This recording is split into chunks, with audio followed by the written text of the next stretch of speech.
സത്യം പറ, ആരാടാ നീ? ഞാൻ ഭഗവാന്റെ നേരിട്ടുള്ള അനുഗ്രഹം കിട്ടിയ ആളാ. ആണോ? എന്റെ പരിപാടി എന്നാന്ന് വെച്ചാ വിഷു സീസണില് ഭഗവാന്റെ വേഷം കെട്ടി എല്ലാ വീടുകളിലും ചെന്ന് ആ വീടുകളിലൊക്കെ ചൈതന്യം കൊടുക്കും.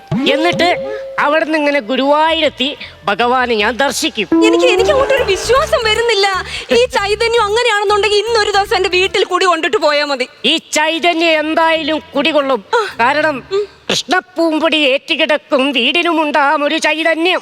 അങ്ങനെയല്ലല്ലോ, മുല്ലപ്പൂമ്പൊടി ഏറ്റുകിടക്കും അങ്ങനെയും കണ്ടല്ലേ ഒരു പാട്ടുള്ളത്. വിഷുവിന്റെ സീസണല്ലേ, റിലേറ്റഡ് ആയിട്ട് എന്തെങ്കിലും പറഞ്ഞില്ലെങ്കിൽ മോശമല്ലേ?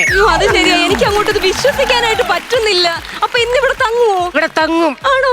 അങ്ങനെയാണെങ്കിൽ നമുക്ക് അകത്തോട്ട് പോയാലോ? എന്താ കഴിക്കാനുള്ളത്? കഴിക്കാനുള്ളതെന്ന് വെച്ച് കഴിഞ്ഞാൽ എന്താ വേണം? ഞാനൊരു തൃക്കൈ വെണ്ണ അങ്ങോട്ട് തരട്ടെ. തൃക്കൈ വെണ്ണ നമുക്ക് വേണ്ട. എന്താ? കൊളസ്ട്രോൾ. കൊളസ്ട്രോളോ? ഭഗവാന്മാർക്ക് ഇങ്ങനെ കൊളസ്ട്രോൾ ഒക്കെ ഉണ്ടോ? പിന്നെ ഈ ഭക്തന്മാര് ഭഗവാന്മാർക്ക് എന്നൊക്കെ തന്നെ വെണ്ണ, നെയ്യ്, പാല്, പഞ്ചാര, ചക്കര ഇതൊക്കെ കഴിച്ചിട്ടുണ്ടെങ്കിൽ പിന്നെ ആർക്കായാലും കൊളസ്ട്രോൾ ഉണ്ടാവും. എന്റെ ഭഗവാനെ, എനിക്കൊരു നിശ്ചയില്ലല്ലോ. ഞാനിപ്പോ എന്താ നിങ്ങൾക്ക് തരിക? അട്ടി ഒരൊറ്റയടിക്ക് വള്ളുവനാട് വരെ പോയി